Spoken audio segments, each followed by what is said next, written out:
Hello students, आज के इस वीडियो में हम लोग एनसीईआरटी गणित कक्षा 10 के प्रश्नावली 3.4 के दूसरे क्वेश्चन का दूसरा क्वेश्चन हल करने वाले हैं।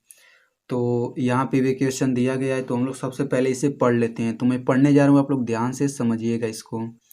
तो क्वेश्चन में कहा जा रहा है कि 5 वर्ष पूर्व नूरी की आयु सोनू की आयु की 3 गुनी थी। 10 वर्ष बाद, उसमें किताब में दिया है 10 वर्ष पश्चात, ठीक ना। पश्चात मतलब बाद ही होता है। 10 वर्ष बाद नूरी की आयु सोनू की आयु की दोगुनी हो जाएगी। नूरी और सोनू की वो आयु कितनी है?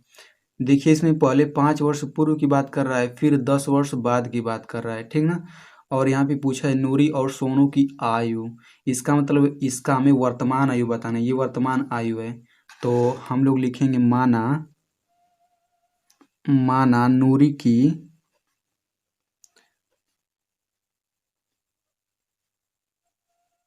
वर्तमान आयु x वर्ष है, ठीक। और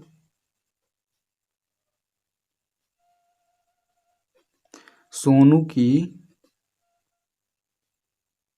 वर्तमान आयु, इसे हम लोग y वर्ष मान लेते हैं, ठीक ना।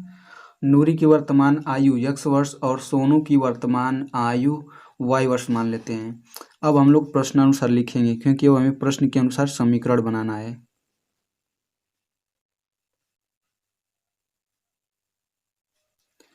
तो इसमें कहा जा रहा है कि 5 वर्ष पूर्व नूरी की आयु, सबसे पहले 5 वर्ष पूर्व इन दोनों की आयु निकाल लेते हैं। तो 5 वर्ष पूर्व नूरी की आयु क्या हो जाएगी? x-5 हो जाएगी। तो इधर हम लोग नूरी की आयु लिखते हैं x-5, ये नूरी की आयु है, ठीक। और यहाँ पे हम लोग लिखते हैं सोनू की आयु y-5। तो सोनू की आयु 5 वर्ष पूर्व y-5 हो जाएगा। अब यहाँ पे समीकरण बनाना है हमें। यहाँ पे थोड़ी कठिनाई होती है, लेकिन मैं बहुत ही अच्छे से इसको क्लियर कर दूंगा आपको। देखिए, यहाँ पे कहा है 5 वर्ष पूर्व नूरी की आयु सोनू की आयु की 3 गुनी थी, ठीक ना। यानी कि ये 5 वर्ष पूर्व दोनों की आयु है, और नूरी की जो आयु है इसकी आयु की 3 गुनी थी। तो ये 3 गुनी थी इसकी आयु की, इसका मतलब इसका मान बड़ा है। तो यदि हम इसमें 3 का गुणा कर दें तो दोनों बराबर हो जाएंगे। तो हम लोग बराबर कर देंगे, इसमें 3 का गुणा कर देंगे, ठीक ना। तो अगर अभी भी नहीं समझ में आया तो मैं इसे अंकों से समझा देता हूँ। तो मान लीजिए कि 5 वर्ष पूर्व नूरी की आयु थी 18 वर्ष, ठीक। और सोनू की आयु थी 6 वर्ष। तो आप लोग कह सकते हैं कि नूरी की आयु सोनू की आयु की 3 गुनी थी, ठीक ना। तो यदि हमें इन दोनों को बराबर करना है, तो नूरी की आयु चूंकि इसकी अपेक्षा 3 गुना बड़ा है, तो हम चूंकि ये 3 गुनी है तो हम लोग 3 का गुणा इसमें करेंगे तो दोनों बराबर हो जाएंगे। देखिए 6×3=18, तो सेम वही प्रक्रिया इसमें किया गया है, ठीक ना। तो अब हम लोग यहाँ से समीकरण बना लेते हैं। तो x-5 बराबर 3 का गुणा इन दोनों में करिए तो 3y, 3×5=15, ये हो जाएगा -15, ठीक। तो x-3y, इधर प्लस है तो इधर आएगा तो माइनस हो जाएगा। फिर -15, -5 से इधर आएगा तो +5 हो जाएगा। तो x-3y बराबर -15 + 5 -10, इसे हम लोग समीकरण 1 मान लेते हैं, ठीक ना। अब इसके बाद से लिखेंगे पुनः प्रश्न अनुसार, क्योंकि दूसरा हमें समीकरण बनाना है। तो उसके बाद देखते हैं क्या कहा जा रहा है। अब कहा जा रहा है कि 10 वर्ष बाद नूरी की आयु सोनू की आयु की दोगुनी हो जाएगी, ठीक ना। तो सबसे पहले इन दोनों की आयु 10 वर्ष बाद का निकाल लेते हैं।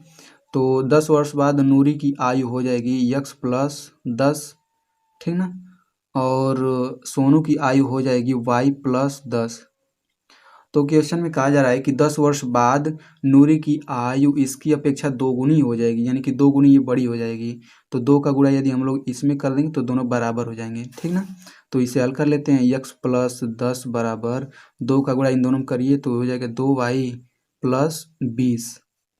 तो x-2y बराबर 20-10, तो x-2y बराबर हो जाएगा 10। इसे हम लोग समीकरण 2 मान लेते हैं। तो विलोपन विधि से हल करने के लिए देखिए यहाँ पे देखते हैं कि पद बराबर है कि नहीं।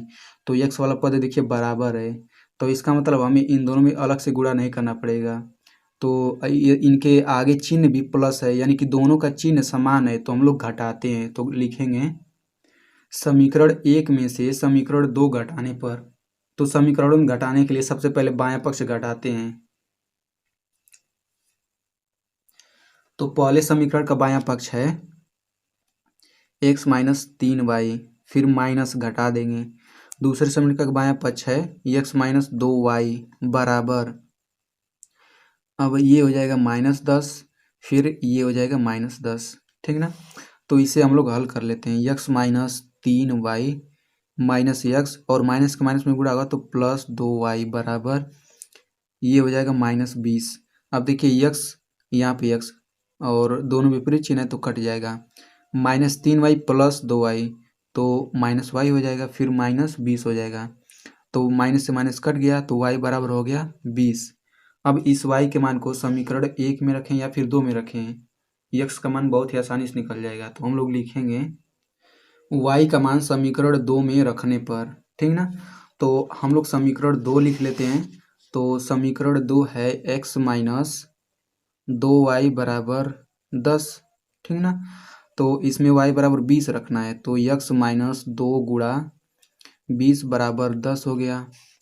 तो x माइनस 2 दूना 4 यानी कि 40 हो गया बराबर 10। तो x बराबर हो गया 10 प्लस 40 बराबर 50। तो x बराबर 50 हो गया और y बराबर 20 हो गया। तो x बराबर हमने लिखा था नूरी की आयु, ठीक ना। तो हम लोग लिखेंगे अंत में, अतः नूरी की आयु 50 वर्ष है और सोनू की आयु 20 वर्ष है। तो इस तरीके से दूसरा क्वेश्चन हल हो गया। तो स्टूडेंट्स, यदि आप ऐसे ही क्लास 10th के एनसीईआरटी मैथ को बिल्कुल सरल भाषा में पढ़ना चाहते हैं तो आप मेरे चैनल को सब्सक्राइब कर सकते हैं, और सब्सक्राइब करने के बाद इस घंटे के निशान पर क्लिक करके ऑल पे क्लिक कर दीजिए। Thanks for watching.